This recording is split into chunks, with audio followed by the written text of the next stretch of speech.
Olá pessoal, então vamos para a nossa segunda gravação do Atlântico Shopping Podcast. Hoje a gente vai estar entrevistando um parceirão de anos aí do shopping. Eu estou há poucos anos, né, Jorge? Mas você já está aí, eu acho que quase com o mesmo tempo do shopping, né? É o Jorge Bravo Molina. Falar um pouquinho sobre operação, sobre história de vida, né, Jorge? Então queria que tu só se apresentasse para o pessoal te conhecer um pouquinho mais e a gente já entrar na nossa conversa aí. Ok.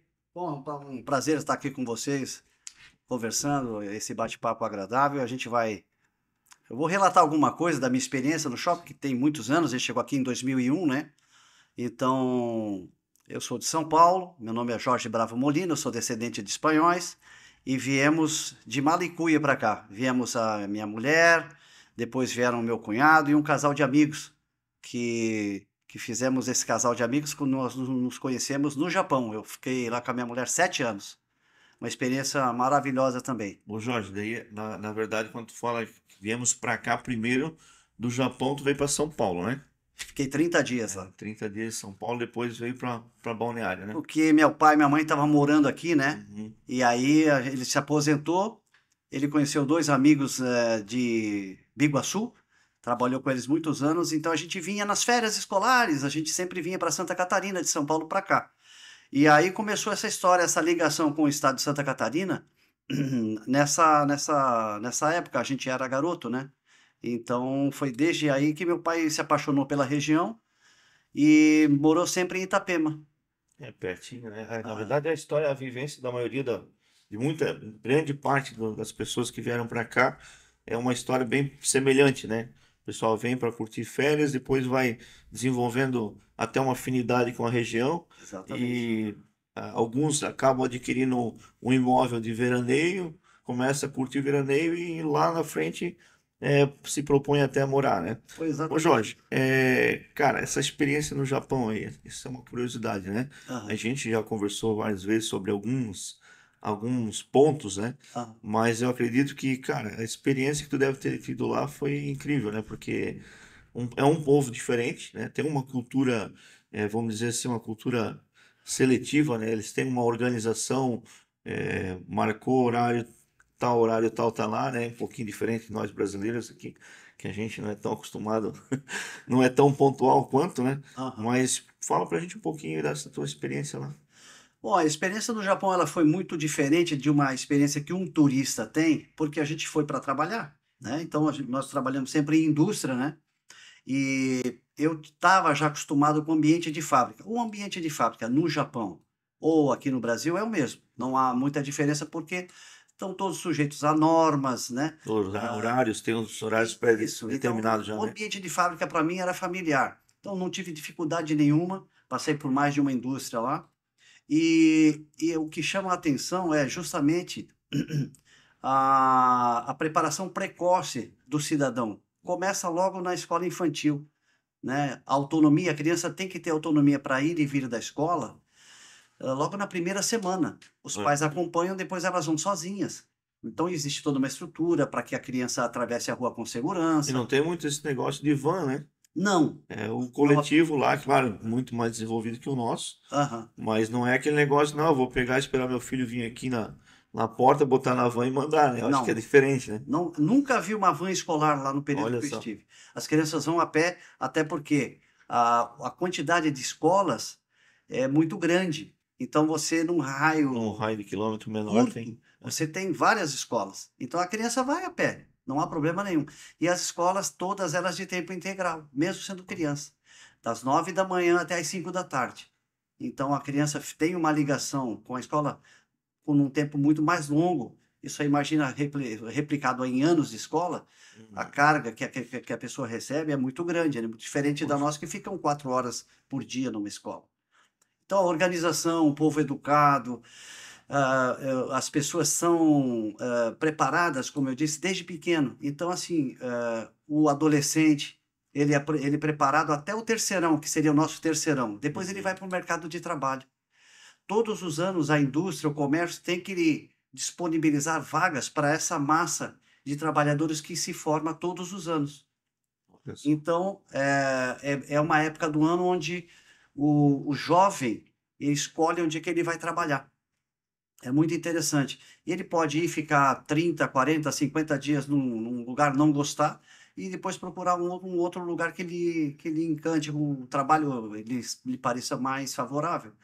Mas ele tem condição de sair de um colégio para o mercado de trabalho. Lá não existem universidades públicas, todas pagas, todas particulares e caríssimas.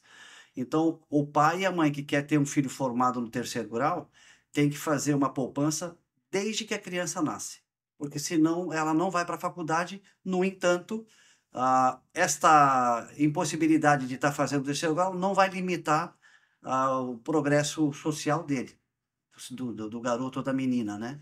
Então, ele sai preparado e começa a trabalhar, começa a produzir. As primeiras coisas que eles fazem é comprar um carro.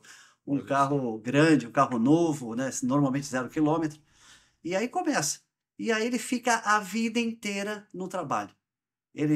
O trabalho lá é vitalício. Eles têm esse comprometimento com E o a carga funcionário. horária, Jorge, a gente sabe que a indústria, Aham, se é parecido, deve ser parecido com a indústria aqui também, né? sim. Mas questão de finais de semana, eles trabalham naquele sistema de 5 por 1, ou trabalha a vida inteira mesmo, não tem jeito. Então, eles assim, ó, eu trabalhei em mais de um tipo de indústria. Eu trabalhei em montagem de máquinas de copiadora da Uhum. marca Canon. Que não. Trabalhei em peças de ar-condicionado para carro, fiquei também ali. Então, cada indústria tem uma realidade, por quê? Porque vai dar demanda, né? Tem épocas que você faz 4, 5 horas extras todos os dias, folga um dia na semana. Hum. E normalmente não é sábado e domingo, é no meio da semana. Então a fábrica não para. Os japoneses se reservam um pouco de fazer muita hora extra, de trabalhar nos finais de semana. Por isso, os brasileiros são bem-vindos lá. Porque o Entendi. brasileiro, exatamente, ele quer mais horas extras, Sim. quer mais, porque ele vai ganhar mais. O objetivo primeiro é esse, né? Mas E, é assim, é invejável a organização que eles têm, como o que a gente percebe no dia a dia, né? a gente tira muita coisa como espelho, né? Tipo, quando a gente fala de algum país que você quer desenvolver alguma parte da empresa, ou de qualquer sentido de indústria, sempre se compara muito com o Japão, né? O pessoal, pô, o Japão é assim, funciona assim, é, estragou uma máquina em horas, já a máquina já está operando, quando a gente tem aqui problemas que não são dessa forma resolvida, né? Às vezes você tem um equipamento que fica dias, semanas parado por reposição de peça. Não porque não tem um investimento para peça, às vezes não tem a peça mesmo, né? Uhum. Então a gente vê essa comparação que acontece com o povo de lá, né? Jorge, desculpa, Maganinho, É, o nosso jornalista aí, o que que tu queres saber do nosso Jorge? nessa questão você falou, o brasileiro é muito bem-vindo na questão do trabalho, mas no demais, na sociedade. Para trabalhar, ok, ele é bem-vindo porque ele vai trabalhar sábado, domingo, vai fazer hora extra. Mas e o convívio do brasileiro com o japonês, fora essa questão do trabalho? O social, né? Isso. Olha, isso começou há muitos anos atrás, então, como todo processo de migração, ele custou a ter o que se conhece hoje. Então, as prefeituras tinham que se preparar por conta do idioma. Então, para você inserir um estrangeiro, um idioma totalmente diferente, eh, para que ele possa participar da sociedade completamente, né? Esteja inserido na sociedade, com os compromissos e com as benesses que a sociedade japonesa pode oferecer, levou bastante tempo e foi difícil, porque o brasileiro é mais informal, a gente tem uma característica mais leve e às vezes o japonês não entende dessa O maneira. entendimento é Não. diferente, né? Mas quando eu cheguei lá imagina, 23 anos atrás, cheguei lá em 95, cheguei lá. E aí as coisas já estavam um pouco diferentes, mas eu nunca fui discriminado, nunca fui barrado por nada, até mesmo a dificuldade do idioma, que atrapalha, né? Sim, sim. Sempre fui superado, eu sempre me esforcei para entender o que eles diziam, decorar as coisas, a linguagem de fábrica não é a linguagem de fora da fábrica. Fora. Então as coisas se repetem, isso tem o mesmo nome, você sabe o que pode, o que não Entonação, né? pode. Muito sobre entonação. Treinamento, exatamente. Então, assim, ó, é um povo realmente determinado, né? É um povo que sabe bem quanto vale a liberdade. Então, eles têm uma relação com o estrangeiro bem tranquila. Eu nunca presenciei assim nenhum fato Eles de idolatravam o Ayrton Senna, né? Que o todos Ayrton Senna é nós, um na ídolo. verdade, né? Temos ele como ídolo, né? E o Zico Então, também. O e o Zico é Zico, grande responsável pelo desenvolvimento do futebol no né? Japão. É um ídolo lá também. Eu lembro quando Aclamado ele onde foi quer que para ele vá. lá, foi. Nossa, ainda houve muito comentário na época no Brasil, né? Pô, mas o que que o Galinho vai fazer no Aham, Japão?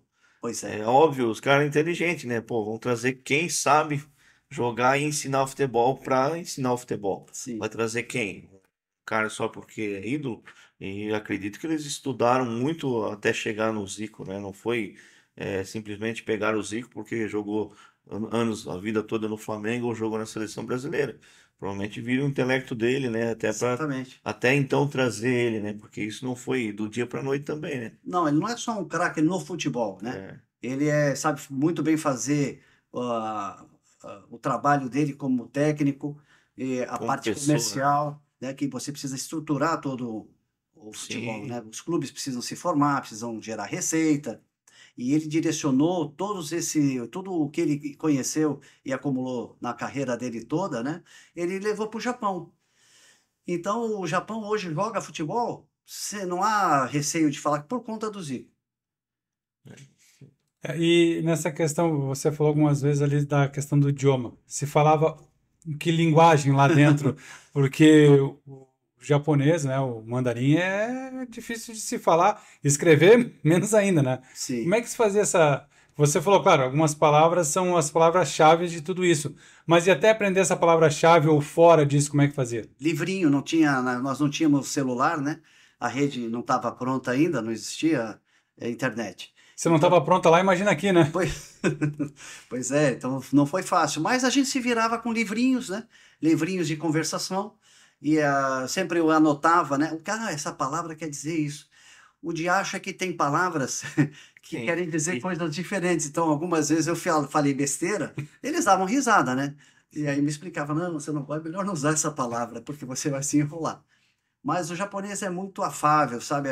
O brasileiro é que se reservava, que se fechava em pequenos grupos, né? Uhum. Mas o japonês, ele é aberto. Ele é um sujeito aberto, ele quer conhecer, tudo é novidade, né?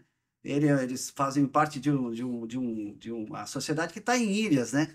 E as ilhas estão isoladas, porque são ilhas, e fisicamente elas estão isoladas. Então, a troca de informações com estrangeiros, ela, não, ela é relativamente nova, né? E o brasileiro é um choque, né? O brasileiro pô, como é que o cara faz isso? Não, para nós é normal, né? Não, aqui é diferente. Então eles iam te orientando. Falar alto não é muito bem visto. Não é Itália, né? Não, não, a Itália, exatamente, eles não são italianos. Então, assim, eu tenho realmente contrastes tão grandes que você comete gafes achando que está fazendo o correto. Mas eles sempre te orientavam, eu sempre fui bem tratado. Eu, minha esposa, minha cunhada, meu Vai cunhado. muito da questão da confiança também, né? Por exemplo, eu hoje moro aqui no litoral, mas nasci e fui criado em Blumenau. E a gente tinha a fama que o alemão é muito fechado, né? Pô, mas o pessoal de Blumenau é fechado, Jaraguá do Sul, Joinville. Uhum. Cara, mas eu sempre falo o seguinte, a cultura do alemão, ele é um pouco frio, ele é. Né? A gente não adianta querer dizer que não, né? Porém, quando ele se abre, que ele confia em ti, a coisa se transforma, né? Você tem uma amizade como tem com qualquer pessoa de qualquer Sem outra dúvida. nacionalidade, né? Ele demora um pouco porque ele é um pouco mais desconfiado, porque faz parte da cultura, né? Sim. Ao contrário do italiano, que já é aquele cara que já vem berrando lá da esquina, então ele fala alto pra caramba, é um cara mais aberto, vamos dizer assim, Sim, mas cada um dentro da sua, é, que puxa a sua descendência, né? sim. E o japonês a gente vê vários aqui na região, principalmente na época de temporada, e tu vê, eles são divertidos também, né? Eles não São, claro que são, são. às vezes, aquele negócio que nem você fala, demora um pouco para entender, porque tá num lugar que é bem diferente, mas ele se solta muito rápido, né? A gente vê aqui dentro do shopping, às vezes, tem umas figuras aí que tu não tá rindo deles, né? Mas tu Sim, tá rindo com eles porque exatamente. eles mesmos às vezes fazem as gafes, como você falou que acontecia lá, ao contrário, você fazia, né? Que é eles muitas vezes, mas eles são bem despojados, né? Então tu vê que é um povo que tem uma, como é que se diz? Eles são bem abertos a entender e procurar entender o que a São gente passa curiosos, para são eles, muito né? curiosos. Empáticos. Empáticos, Ah, exatamente. eu guardo boas lembranças de lá sempre. Eu não tive nenhum caso sequer que falasse, olha, isso aqui não foi legal. Uhum. Nem comigo, não. Então, a gente sempre se esforçou também no trabalho, porque nós sabíamos que estávamos lá por um período, né? Não ia ser para sempre. Sim. Então, a gente sempre pensou Foi em com o tudo por objetivo, né, trás. Jorge? Sim, a gente foi com um objetivo. Ficamos 7 anos, era o nosso plano. Depois a família Mas conheceu a tua esposa lá ou aqui, Não, eu conheci minha esposa em São em Paulo. São Paulo? Nós já fomos casados para lá. Então, hoje, por exemplo, assim, o país que mais japoneses tem fora do Japão é o Brasil. Brasil, né? Porque São tem Paulo. mais de 100 anos a imigração, né? Ao Uhum. contrário. Então, isso criou laços. E hoje o brasileiro tem desde que um brasileiro, assim como nós, que não temos descendência japonesa, possamos ir lá e trabalhar legalmente, Uhum. tem que ter um vínculo com alguém que tenha descendência, né? No caso, a minha mulher é a Nisei. O pai dela era do Japão, a mãe dela era de colônia aqui, colônia japonesa aqui no Brasil, mas era brasileira. Então, graças ao nosso matrimônio, foi que foi possível eu ir para lá, porque existe uma documentação bastante pesada para ser conseguida, e você, atendendo todos os pré-requisitos, você pode ir para lá e trabalhar legalmente. É o único povo que pode trabalhar legalmente no Japão, atendendo uma burocracia que, devido assim, comparando com outras etnias, é relativamente fácil. Ô Jorge, e Maganin, A gente estava falando na questão do trabalho no ramo alimentício aqui, Aham. certo? Vamos um pouquinho para lá. Como é que era a alimentação lá? Porque aqui no Brasil, aquela abundância, a carne, tudo abundante. Como é que é no Japão? Porque lá se tem o pensamento que lá só come peixe cru. Sim. Né? É ou não é? Como é que é isso aí? Como é que foi essa adaptação? Ah, Você também de família, daqui a esposa, a minha né, esposa. descendente japonesa, mas como é que era lá? Olha, lá, realmente eles comem muito peixe. O peixe é a proteína mais consumida, né? Mais consumida que qualquer outra. Depois, acho que vem o frango, talvez o suíno, e por último, o bovino. Na verdade, desculpa te cortar, mas o bovino é no Brasil que é muito consumido, os demais, Europa, tudo é em Pouco, último lugar, né? E exatamente. caríssima também. E cara, muito cara. Eles comem também carne de cavalo lá, regularmente, é quase o mesmo preço. No supermercado você encontra. Agora, para nós, assim, restaurantes são adaptados. Tem pizza, mas não é a nossa pizza, né? Tem o espaguete? Tem, mas não é o nosso espaguete. Tem o churrasco? Tem, mas não é o nosso. Então, são adaptações que eles fizeram de acordo com o seu público, com o seu mercado. Na verdade, tem coisas que realmente são desagradáveis de comer. Uma lula fria. Você não vai comer uma lula fria, né? Mas eles comem e adoram, né? O ouriço do mar, eles adoram o ouriço do mar. O ouriço do mar é uma geleiazinha lá, é, as pessoas aqui nem dão bola, né? Você não e a vê, gente você não tem encontra. bastante aqui na E tem nosso bastante. litoral aqui. Às vezes você vai tirar um marisco aí na pedra, tu dá com os pés no ouriço, tu vai lembrar dele uns 5 meses. Exatamente. O japonês, ele adora, é uma iguaria. Por exemplo, aquela cartilagem que tem no peito do frango, eles fazem espetinhos, colocam em bandejinhas e vendem para fazer assado. Eles adoram aquela cartilagem, a gente joga fora. E eles também é como uma iguaria. Pé de galinha também, né? Parece que é bem. Pé de galinha comem. Pé de galinha eu nunca vi vendendo no mercado, porque é mais o chinês que come. O Isso. japonês tem uma culinária um pouco diferente. Em relação ao peixe cru, é como se fosse para nós assim a feijoada. A gente não come feijoada todo dia, né? Eles também não comem peixe cru todo dia porque é custoso, é caro, né? Porque não é qualquer peixe que você pode fazer o sushi e o sashimi. Então, o japonês ele tem lugares de fluxo grande, grande fluxo e com custo menor. E tem, por exemplo, como aqui temos as churrascarias mais refinadas, com um custo maior, porque tem produtos mais distintos, mais refinados. Lá a mesma coisa. Eu tive uma experiência que não foi muito legal, que um colega de japonês convidou a gente para ir numa casa de sushi e a gente foi. Então entramos, nunca tínhamos entrado num ambiente daquele. Sentamos no chão, no meio do salão, um aquário enorme. Ele falou, você quer um sashimi? Eu falei, eu quero. Aí eu vejo alguém com um samburá, uma cesta, pegando um peixinho lá dentro. O peixe veio vivo, todo cortado, para eu puxar com o ohashi, que é o palitinho. Ah, Mas ele vive, ainda o sujeito batia na cabeça do peixe assim com o dedinho, para ele abrir a boca. Eu falei para o japonês, né? Ô, eu não vou comer esse peixe aí não. Eu falei, eu também não como. Aí a gente acabou comendo, mas foi uma experiência única, né? Nunca mais eu fui. Que é de um lugar refinado, tal, que tem essa possibilidade. E tem as esteirinhas que a gente tem mais mais. conhecido aqui, né? Tem o sujeito que fica preparando e ele vai colocando as peças na esteira e as pessoas vão pegando. Aí quando o fluxo cai, ele desliga a esteirinha e você pede para ele, olha, me vê 2 desse, me vê um daquele, e ele prepara na hora. Mas aí são carnes com cortes não tão nobres, elas são mais fininhas, é diferente desse lugar do peixe que eu falei. Mas a gastronomia japonesa é muito rica. Nós aqui que pegamos um elemento, que é o sushi, e exploramos como culinária japonesa. Tem muitos pratos quentes da culinária japonesa. O lamen, né, que é o que a gente conhece como miojo. O miojo é marca, né? Mas o macarrão é lamen. Tem casas de lamen que você faz fila para Nos você estádios entrar. de futebol, né? Isso eu vi na televisão, não fui até lá, né? Aham. Quem vai me confirmar ou não é você. Existem as torneiras quentes, né? O Sim, pessoal leva o macarrãozinho, vai lá e abre a torneira, fervendo para preparar sim. esse alimento, né? Eles comem direto. E tem uma infinidade de tipos. Tem picante, tem com carne, tem com peixe, tem só com legumes. Mas é um elemento interessante. O brasileiro gosta de lamen. É. Pode vir com carne, pode vir com um bife cortadinho por cima. Ô Jorge, então eu queria agora entrar num assunto que é o Atlântico Shopping, na Sim, verdade, né? Que é o que a gente poderia falar das operações, por exemplo. Você veio, tem essa parte que você veio do Japão, São Paulo e Balneário Camboriú, né? aham. Cara, o que te fez abrir a operação de alimentação aqui? O que te fez? Tu iniciou com outras operações também, né? Acho que não foi direto com as que você tem hoje, né? Mas enfim, o que te abriu a mente para não? Eu vou entrar num. Porque, cara, poderia ser qualquer outro segmento, né? Sim, sem É, dúvida. as lojas aqui dentro de moda, de tecnologia, enfim. E você veio para a parte de alimentação. Sim.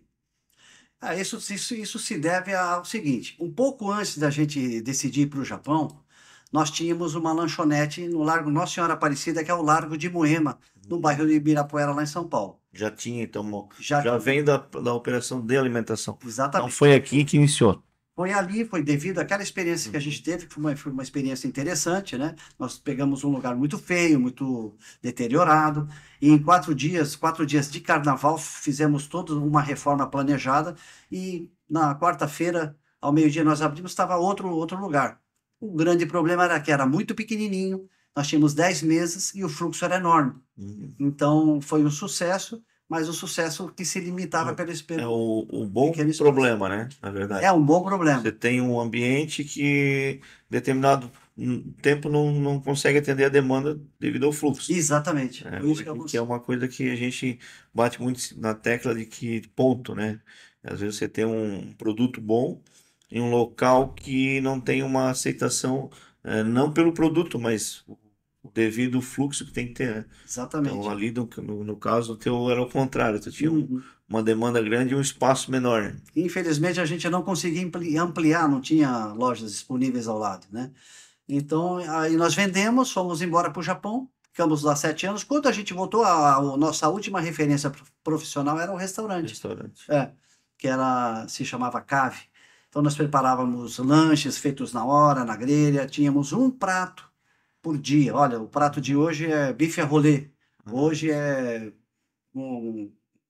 dobradinha. Isso é muito. Que ano que era isso, Jorge? Isso foi em ano 95? 94, no fim de 93, que eu fiquei lá 2 anos na lanchonete. E tinha muito, né? Existia muito essa cultura. Eu lembro que em Blumenau eu via lá operações que tinha na rua uma placa grande, prato do dia. Isso mesmo, Né? é que nós tínhamos. Era o PF mesmo, com Ah, aquela receita, aquele valor, e a sempre opção estavam cheios, né? sempre.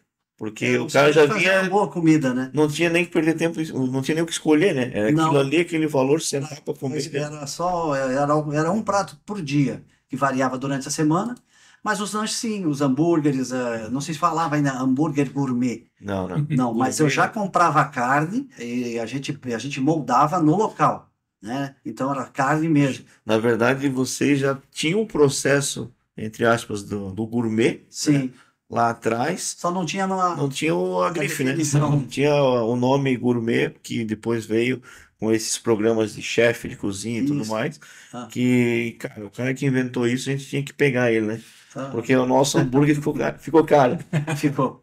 Então, na verdade, que muda. Claro, é óbvio que tem hoje muitos hambúrgueres que têm um processo diferente, com um tempero, com algumas iguarias até nele. Raça do animal, né? Hoje Exato. fala muito em gado Angus, né? Então Realmente a gente um sabe que animal que tem sim. uma estrutura diferente. Mas no geral, hoje, o cara que faz um hambúrguer em casa, bota uma cebolinha e mexe na mão, já diz que é gourmet, né? Exatamente. Então, essa bandeira aí não existia, né? Não, não existe. E vocês começaram, né, Jorge? Não é da minha época, mas em algumas conversas que a gente já teve algumas vezes aqui, com operação mais no fundo da praça de alimentação, né? Nós começamos aqui onde hoje funciona o Metrópolis. Ah, sim. Era uma casa de cachorro-quente que se chamava Mordog. Ó. Então era um buffet, né? Uhum. Hoje já não daria mais, né? Para manter uma loja dentro de shopping vendendo cachorro-quente é Sim. meio difícil. Então, mas era o que eu e minha mulher nós rodamos, fomos para Itapema, rodamos aqui, vimos muita coisa. Então a gente já tinha uma pequena base que favoreceu a interpretação daquilo que a gente estava vendo. Olha, isso é um bom negócio ou não é um negócio tão bom assim? Outros tempos também, né? Hoje, essa operação, a gente sempre fala, porque a gente tem vários lojistas que procuram ainda o shopping para alocar, para colocar a operação. Aham. E já conversamos diversas vezes que você vir para um shopping hoje, colocar uma operação única e exclusiva de um produto, É difícil. cara, não é fácil. Não. Principalmente a questão de cachorro-quente, hot dog. Hoje você vai em qualquer esquina, você tem carrinho de cachorro-quente, né? Então, o custo de shopping para uma operação somente de hot dog hoje, eu não vejo muito pagar a conta. Não, é inviável. É inviável, É né? inviável. Então, na época que vocês abriram, era outra realidade, né? Sim, era bem diferente. Então, Hoje não dá mais. Porque o valor agregado é muito pequeno, né? Então o ticket médio é baixo. E o custo de shopping ele é alto, né? Porque Sim. oferece ar-condicionado, e tudo que a gente tem aqui, né? sim. Então estacionamento, e aí como que você vai pagar isso? Com um ticket médio de 12, 13 reais é inviável, Não. a conta não fecha. Então dificilmente hoje uma loja vendendo só cachorro-quente consegue se manter em praça de alimentação. Daí depois, vocês ficaram um tempo ali, depois vocês migraram também para uma operação de sushi, né? Sim. Essa situação oriental, né? Na verdade, né? A nossa experiência começou com uma loja de cachorro-quentes, depois uma pizzaria que era dos mesmos irmãos que venderam para nós o hot dog, né, o Mordog. Depois tivemos um restaurante por quilo, o Mr. Wilson. Depois fomos para Itajaí, botamos outra loja lá, também com o mesmo nome, Mr. Wilson. Aí colocamos uma loja de sushi que se chamava, um restaurante chinês que era do antigo proprietário que está ainda hoje operando em frente ao supermercado Angelone na Avenida do Estado, o Ming. É um restaurante que nós batizamos de Jinli. E pouco tempo depois a loja do lado vagou e nós compramos de um casal de amigos que virou amigo, né? O Mário e a Iona. Eles montaram uma casa de sushi. Então nós tocávamos a loja de cachorro-quente, a pizzaria, o Jinli e o sushi, né? Tivemos as lojas também de açaí, onde hoje está o Burger King. Então a gente teve algumas mudanças ao longo desses anos. Mas chegamos a ter 6 lojas. 6 operações. A de Itajaí e as daqui. Jorge, então chegamos a ter 6 operações, na Sim. verdade, né? E nesse tempo todo aí vocês acabaram migrando para algumas coisas, tipo, ó, isso aqui não funciona ou a gente não está interessado, sei lá, em tocar, vamos ver um mix diferente, uma operação diferente. E hoje você está com 2 operações aqui no Atlântico Shopping. Sim. Vamos começar a falar um pouquinho mais agora do Atlântico Shopping e as tuas operações, né? Você está com uma operação que é o Dom Franguito Aham. e o Grill, né, que é um steakhouse. Sim. cara, o que que mudou nesse tempo todo para cá dessas outras operações que tu tinha, né? E como tu vê a questão das operações atuais que você tem hoje, e para que caminho que tá andando, falando no sentido do mercado, né? Porque a gente tem toda hora alguém abrindo uma, pessoal vem para o shopping, acha que é só alocar um espaço, depois a gente vai entrar nesse assunto também e vai tocando a operação, mas não é bem assim, né? O que que tu vê hoje sobre as tuas operações, sobre o shopping, sobre o pessoal que frequenta, os clientes, enfim, no geral? Bom, o mercado como um todo é muito competitivo, né? Então as ideias elas vêm e vão, né? Eu posso citar a própria onda do açaí, Sim, a própria do iogurte congelado, né? sim. A O próprio iogurteria cachorro-quente que foi uma teve, situação sim, eu passei por isso nessa época de iogurteria. Desculpa te cortar, mas eu não, imagina. estava no Grupo Almeida Júnior, de Shopping Center, e a gente teve aquela leva que veio igual do açaí, pessoal Isso. querendo colocar iogurteria. Aham, E existia um segredo bem grande ali referente à produção, que era, existiam umas máquinas italianas, porque o iogurte ele é diferente do sorvete, aham, né? Quando você tira ele e a pessoa pega, já começa a derreter instantâneo, né? Então tinha exatamente, alguns equipamentos que davam uma situação de período maior para a pessoa até ter para degustar esse produto, né? E tu exatamente. pegou essa leva aí também, tu deve ter talvez até te chamado a atenção para quem sabe ter uma operação dessa, né? Nós assim, o sorvete tem diferença porque por que que derrete muito rápido o iogurte? Porque ele tem pouca gordura, né? Diferente do sorvete que tem, ou do gelato que tem uma gordura mais concentrada, um percentual de gordura maior. Agora, a questão do mix, né, que você começa a sofrer, porque começa a proliferar, aí os preços começam a cair e você perde o ticket médio, ele baixa a tal ponto que já não dá mais para tocar o negócio, né? Então você tem que estar sempre atento a essa questão do custo de produção e o preço e a precificação, a quanto você vai vender aquilo. Na hora que essa relação começa a deixar de ser viável, aí antes de quebrar você abandona e deixa o espaço para um próximo, para um outro candidato. É o que a gente tem feito aqui ao longo desses anos no shopping. Então nós já tivemos outro tipo de comida, outro tipo de negócio que é bem diferente e optamos por dois negócios que ainda são viáveis, que é o frango frito o grill. O grill é uma operação muito complexa, Sim. porque você tem vários cortes, os cortes têm que ser bem feitos, você tem que prestar atenção na validade da carne, o seu fornecedor, ele pode falhar. Então, dentro de uma caixa com 5 peças de contrafilé, pode vir uma que ela não tem a mesma textura que as outras, então é difícil, né? Por isso que você vê poucas casas de steakhouse e muitas casas de um outro segmento qualquer, não vou dizer para não parecer pejorativo, né? Sim, sim. Mas assim, é uma operação mais difícil, mais melindrosa. E é por isso que tem um valor agregado maior. Então, O que eu vejo assim, a gente até conversando, o Jorge também, Maganinha, ele faz parte do conselho lojista aqui do shopping. Então, quando eu falo que a gente estava conversando sobre alguns assuntos, é porque a gente conversa bastante até, né? sim, Então, a gente sempre toca no assunto de produto, de shopping, enfim, a diversidade de assuntos. A gente conversando semana passada, eu também tive envolvido em uma operação voltada à gastronomia. Há um tempo atrás, que eu toquei o Cartório Internacional Beto Carreira, a gente tinha lá também a questão de alimentação. E a gente estava discutindo, né, Jorge, semana passada, sobre a questão fornecedor de batatas, por exemplo, que é o carro-chefe da maioria das operações aham, de fast food, né? E, pô, não vamos falar aqui marcas, né? Mas tinha duas marcas ainda, tem, que lideram muito essa questão, principalmente aqui na nossa região, como fornecedores, e não são da região, né? São de fora. E você tem aquela situação que você comentou, até você pediu informação para a Epagre, né? Eu exatamente. achei muito bacana isso ali, porque, pô, dá para ver que você está interessado em descobrir o porquê não está chegando na mesa do cliente aquele produto que você tem, que vende com uma qualidade e Hum, que é exigido pela qualidade e sai da fritadeira de um jeito e a poucos metros, né? Quando você vai entregar na mesa, ele já tem uma disfunção totalmente diferente do que que está lá, que foi prometido, né?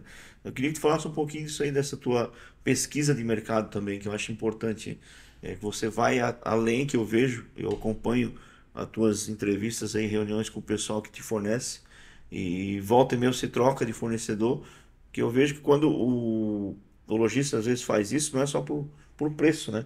É por questão de qualidade de entrega, né? Exatamente.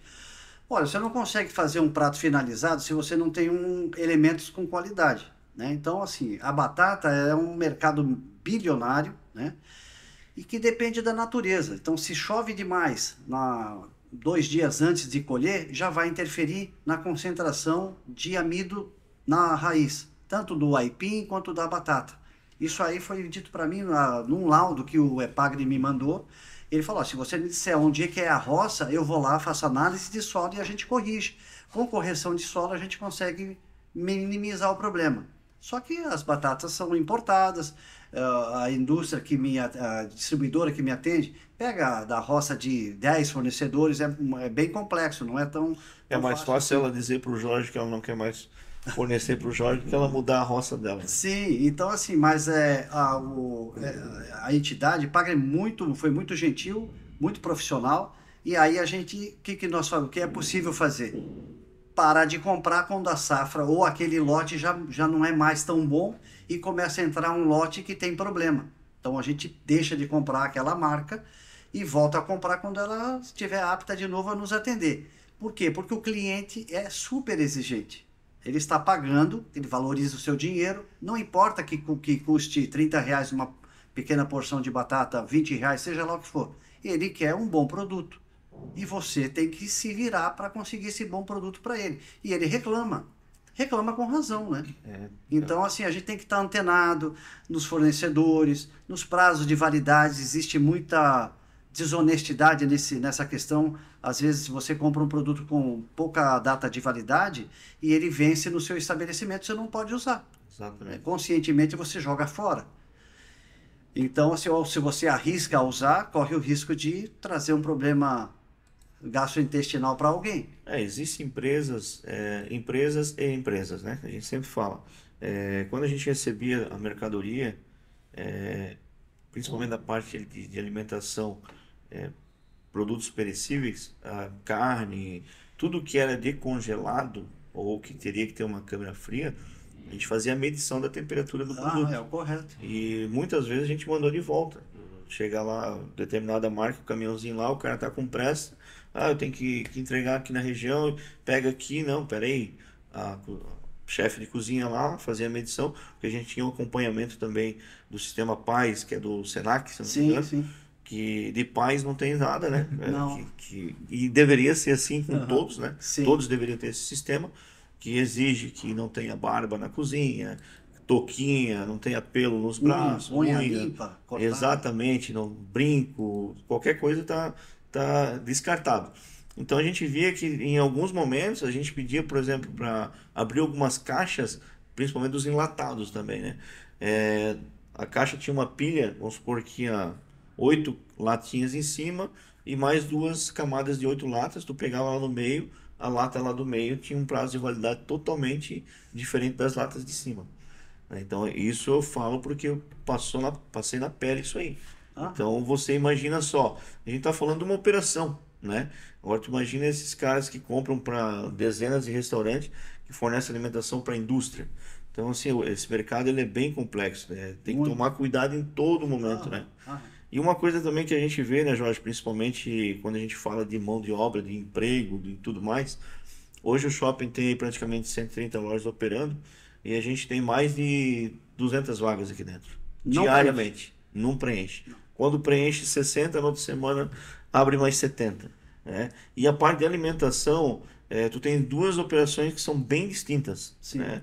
Quando a gente fala do grill, você tem que ter alguém que entenda de carne, que entenda do processo eu quero passado, eu quero bem passado, mal passado, porque uma bobeada na chapa, o negócio que era mal passado ficou bem passado e o bem passado queimou. Exatamente. Né? E a tua operação, por exemplo, de frango já, que é mais destinada a esse produto, não que não tenha que ter cuidado, mas é uma operação que é um pouco mais mecânica, né? Vamos dizer assim. E mesmo assim ainda tem a dificuldade de contratar o Tem os profissional, perrengues também, né? né? Então, tudo isso, cara, a gente, quando fala de um negócio, coloca na balança, que vem aquela situação que a gente comenta sempre do ticket médio, né, que você falou lá atrás até sobre uma questão de valores, que a gente vê que, pô, como que pode, eu vejo muito do pessoal às vezes puxar para baixo a questão de valores, né? A gente tem a situação aqui no nosso shopping hoje que não é agradável quando alguém vem e te fala, pô, Shopping Atlântico eu gosto porque tem a alimentação uma das mais baratas da região. Não tirando mérito, a gente sabe que as operações são boas, mas por que está fazendo isso, né? Às vezes, o mercado tá meio fraco, está oscilando. Eu acho que não justifica, porque principalmente a alimentação, né, Jorge? A gente vem falando muito da questão de higiene e tudo mais aí, tendo sempre com um processo aqui dentro de vistoria, pessoal cuidando para que não tenha insetos e tudo mais. Então, você coloca tudo isso na ponta do lápis, não tem como ter um ticket médio baixo. Não tem como, porque você paga muita coisa, Uhum. né? Você tem um custo pesado em cima disso aí. Às vezes você vê que nem a gente falou anteriormente, uma pessoa que vem aqui, olha uma sala e já acha que no outro dia pode estar tocando ficha ali na operação, né? Então, assim, eu queria que tu explicasse um pouquinho também como é que tu faz a tua... Claro, tu não vai passar a tua receita de fluxo de caixa, de financeiro, nada disso. Mas tu se atenta hoje, tu se baseia num todo, no que para chegar no teu ticket médio hoje? O que tu deslumbra, assim, na questão de custo? É assim, olha, o ticket, comparando as duas lojas, eu tenho um ticket médio no Grills diferente, Sim. em torno de 20% maior do que no frango. São situações É diferentes. diferente. Eu, por exemplo, numa das lojas eu recebo mais dinheiro do que cartão. Na outra, Olha só. o oposto. Perfil do cliente, Perfil do cliente. né? Então, assim, ó, o perfil do cliente ele vai se formando de acordo com aquilo que você está oferecendo para ele. Você não escolhe o cliente é que te escolhe, né? Exatamente. Então, assim, a partir dessa informação, do comentário dele, olha, você não tem essa carne? Não, não tenho, mas eu guardei para mim que ele está me pedindo. Sim. Se 2, 3 pedem, a gente já começa, olha, o cliente está pedindo isso. O cliente sempre vai te dar sinais. O segredo é você estar atento a esses sinais, porque ele te diz tudo. Ele te Exatamente. dá olha, estava ótima a comida, ou sai e deixa a comida no prato.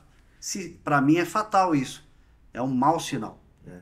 Então eu fico feliz da vida quando a pessoa sai da mesa e o prato está só esperando a bucha com detergente, não precisa fazer mais nada porque o prato está limpo, né? Sim. Então é um bom. E a gente sempre está atento a isso. Olha, o cliente deixou a comida lá, alguma coisa aconteceu, vamos lá ver. Escuta, o que aconteceu? Eu quero sair um prato assim. Olha, não sei, o cliente deixou, mas está tudo perfeito. Então é o cuidado, é estar atento às coisas, porque o cliente revela tudo para você. É, a gente teve algumas situações, principalmente quando você trabalha com eventos. O evento é aquele negócio, ele tem uma data, ele vai acontecer 3, 4, 5 dias, vai acabar o evento e depois vem um próximo ou aquele evento novamente, talvez no próximo ano e assim vai. Então a gente formatou na época uma questão de 3 pratos para o evento, para aquele período de evento, com frango, né, com frango, salada e acompanhamentos, outro com carne e outro um pouco mais variado. E o que foi notado nos primeiros dias, né? Isso de uma operação que eu participei lá atrás, lá no cartódromo, que a gente trabalhava muito com o evento. Sobrava comida nos pratos. Daí vem aquela pergunta, né? Aquele ponto de exclamação. Cara, mas está sobrando é porque tá ruim? Ou porque é demais, né? É demais? Ou a pessoa pediu porque só tinha 3 opções, não tinha uma quarta? Então, assim, quando tu tens ali uma demanda, e como eram eventos praticamente, alguns no início, foi bem na época da pandemia, eventos fechados, mas tu tinha uma demanda grande, a gente chegava a atender lá em 1 hora e meia, 450 pratos, mais 300, 400 lanches. Aham, Então, bastante. daí só que esse pessoal ia ficar contigo 7 dias, Já pensou? porque o evento é 5, mas eles começam a treinar 2 antes, então 7 dias. No segundo, terceiro dia, tu poderia fazer uma entrevista. O que a gente fazia? A gente conversava com algumas pessoas que a gente entendia que eram formadores de opinião e que tinham mais apreço, que tu conseguia chegar e ter uma conversa aberta. E, cara, muitas vezes a batata, o negócio era o quê? Volume. Prato muito cheio. E daí você, particularmente lá é um evento de corrida, né? Você tinha pilotos e mecânicos. Aham, Os mecânicos devoravam. claro, né? Serviço pesado. Serviço pesado, ficavam mais tempo que o piloto chegava a tal hora, treinava, ia pro hotel. Pô, às vezes ficava lá se divertindo, mas daqui a pouco ia Já no embora. lazer, né? Mas o piloto, a reclamação é que não tinha um prato, por exemplo, um franguinho lá na grelha, um grillzinho, e uma saladinha, e deu, que é o que ele poderia comer. Por quê? Porque o piloto, isso falando praticamente de kart, mas usando como exemplo daquilo que tu falou. O cliente nos fala, Uhum. né? Então eles precisavam o quê? Porque eles tinham peso. O kart pesa tal. Ah, O entendi. piloto poderia chegar tal na categoria dele, que se ele passasse do peso, ele ia para outra categoria, né? Então assim, a gente se apegava muito a essa situação. Tirou isso como escola para várias outras situações que a gente teve e foi fazendo. E eu vejo que aqui não é diferente, né? Porque que nem você falou, às vezes o cara chega ali no grill e começa a pedir carne suína, né? Que hoje está muito em alta por questão do valor da carne bovina, Sim. né? Mas tu tem que escutar o cara, porque se vem um, vem dois, vem três, daqui a pouco tu tá perdendo um cliente, um fluxo, porque tu tá batendo naquela tecla que tu acha que tá querendo, ah não, eu vou vender só picanha, só alcatra, e tu não tem o cliente do dia a dia, porque aqui no shopping o que que a gente atende, né? A gente atende o profissional das obras aqui da região, Aham. né? Com todo respeito, peão de obra mesmo, que vem, que se alimenta aqui, e esse cara ele não vai estar todo dia gastando 40, 50 reais. Não. Ele tem que ter o prato dele lá que é 20, 25, e assim vai. E tem o turista, que esse às vezes vem, tá em férias, ele vai lá no menu e quer escolher o que é melhor, porque eu tô em férias, eu quero. Eu tenho esse direito de me propor a isso, né? Sim. E a gente vê que tem essa situação que às vezes muitos lojistas não se atêm. Cardápio que está lá, produtos. Não adianta tu ter um cardápio com 40 itens e vender 15, né? Então eu vejo a tua preocupação também com isso, Sim. né? Então é nisso que eu também me basei quando eu te fiz a pergunta do. Porque isso reflete no custo da loja, Com certeza. né? Tu comprar errado e tá lá, que o que tá no freezer não passa no caixa, Aham. né? O que passa no caixa é o que já passou na fritadeira, na Na chapa, grelha. na grelha, né? Aham. Com Então certeza. é nisso que eu também, naquela pergunta que eu te fiz, baseado nisso aí, que eu vejo hoje que o lojista tem que fazer essa conta, né? É, referente a isso, eu chego numa outra pergunta para ti. O teu cardápio hoje, né? Tanto para uma operação como uma outra, como é que tu vê?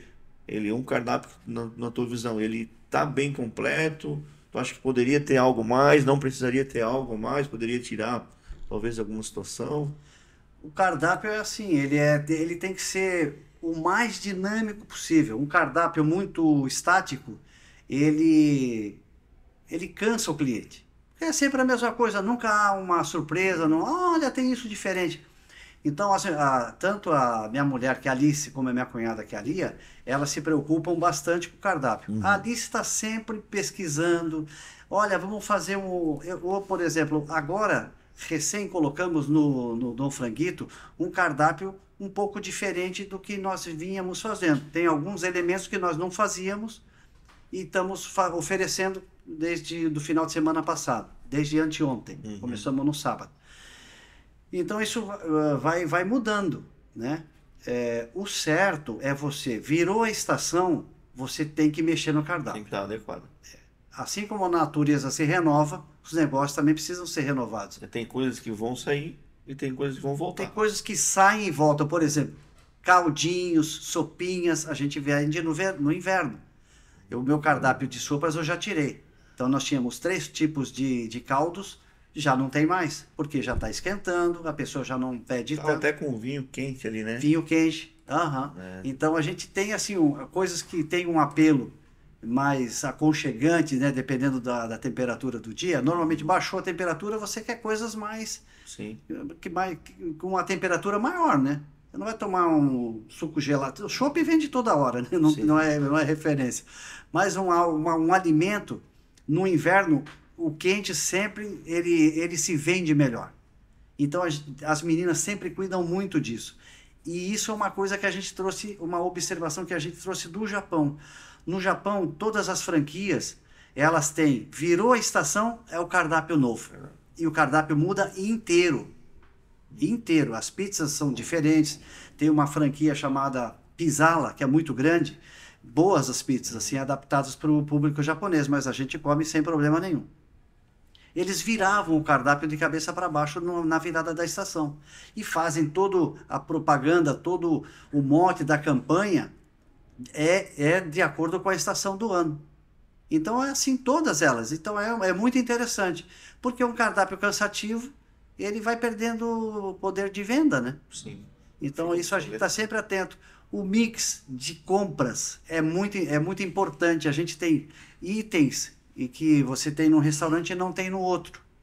Mas o mix, como você falou, um cardápio muito extenso, não é bom. Não funciona. Ele concorre com ele mesmo. Então é melhor você fazer 5 coisas bem feitas do que fazer 20 meia boca, né? Não tão bem feitas. Até porque vocês trabalham com a situação de porcionado, né? Sim. Então não adianta tu abrir a operação abre 11 horas da manhã, tu já tem uma bancada de frios, Sim. uma bancada depois que tu vai usar o teu produto quente. Então tu tens ali uma demanda. Vai botar no meio daquilo ali um produto que quase não sai, tu vai ter que fazer o que com aquele alimento? O alimento não volta, né? O máximo que tu pode fazer é o contrário, ir pegando da tua câmara fria, do teu refrigerador, Sim. e tirando para completar a tua bancada, né? Então por isso que a gente fala essa preocupação que o lojista, óbvio, que tem que ter na questão do que ele vai estar ofertando, né? Nós porcionamos bastante coisa. Por exemplo, nós trabalhamos com frango no grills, né? Trabalhamos com frango, suíno, picanha, filé mignon e contrafilé. Todas elas têm o seu peso. Alguns cortes têm 2 possibilidades de peso, um mais leve que o outro. E depois a gente corta, depois coloca num saquinho para fazer o vácuo.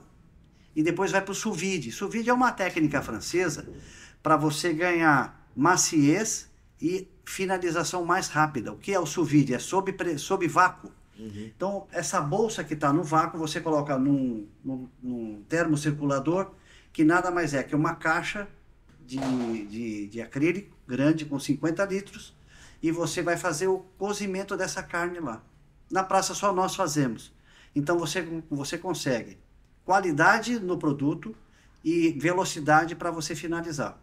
Então o sous vide está na internet, qualquer um pode pesquisar. A gente pegou uma consultoria gastronômica de um amigo nosso que fez gastronomia na Univale, depois foi para São Paulo, trabalhou em hotéis 5 estrelas, foi para o Rio de Janeiro, ficou um período lá, depois foi para a Europa, ficou 8 anos entre Itália e França, e voltou craque.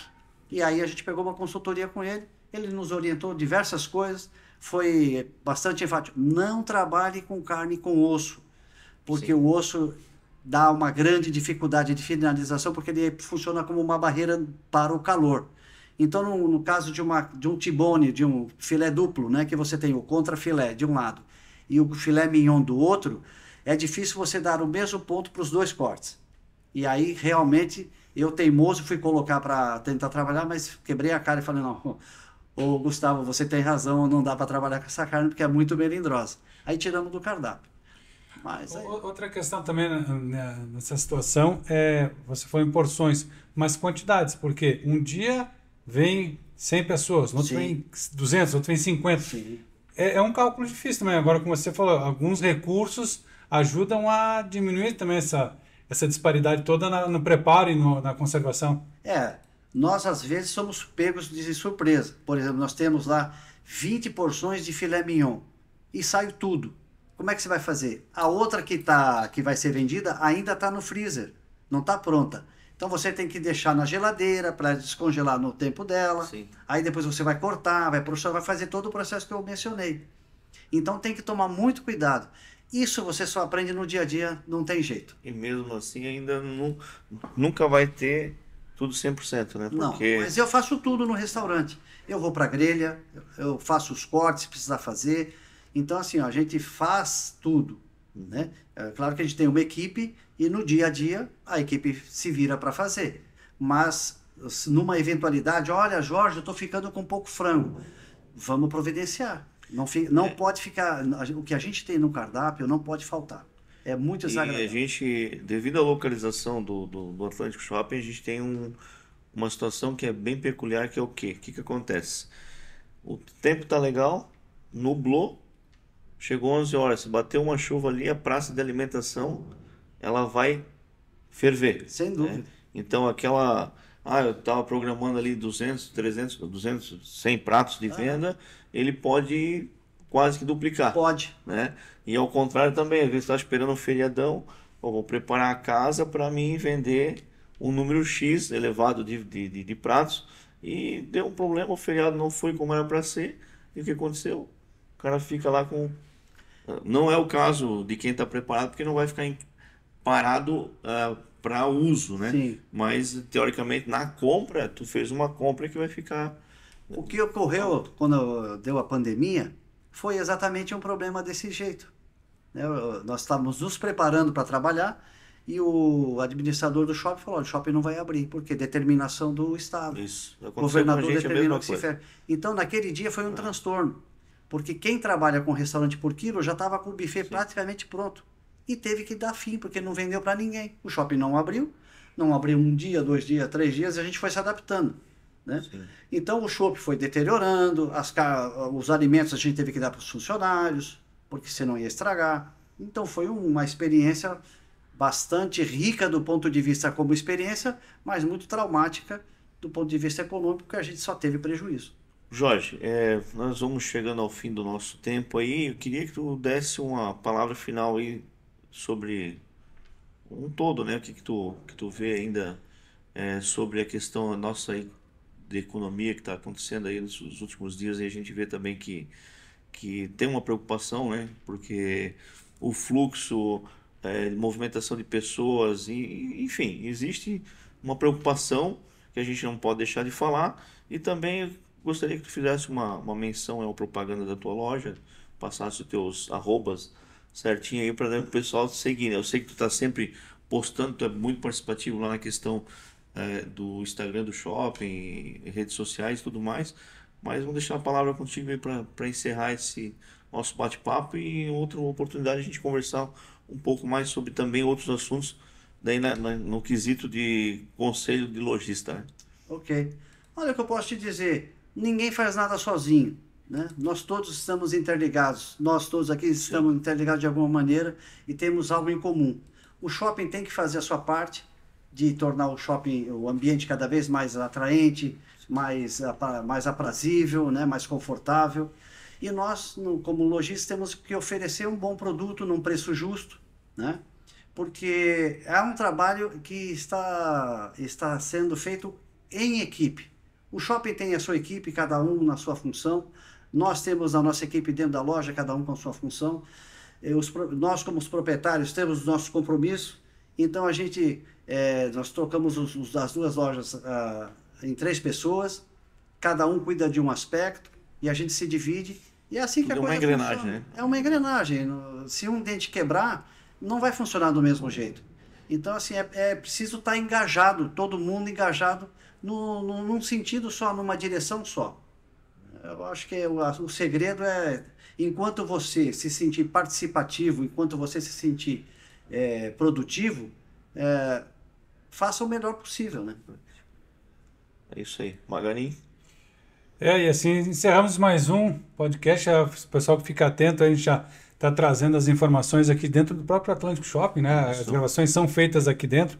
Então o pessoal está passando por aqui, está vendo essa gravação. Então, a vida do shopping está aqui, porque tem um barulho de conversa, um barulho de arrasta uma cadeira, uma mesa, porque é durante o expediente do shopping. Isso também é uma das que a gente quis primar o podcast do shopping, é esse, né? É estar junto durante o mais natural possível, né? o expediente mesmo do shopping. Então, o pessoal que está passando, que vai lá no Dom Franguito e tal, vai passar por aqui, daqui a pouco, está acontecendo isso, então lá tem um podcast, é justamente para mostrar essa vida que o shopping tem, né, Walter? Sim.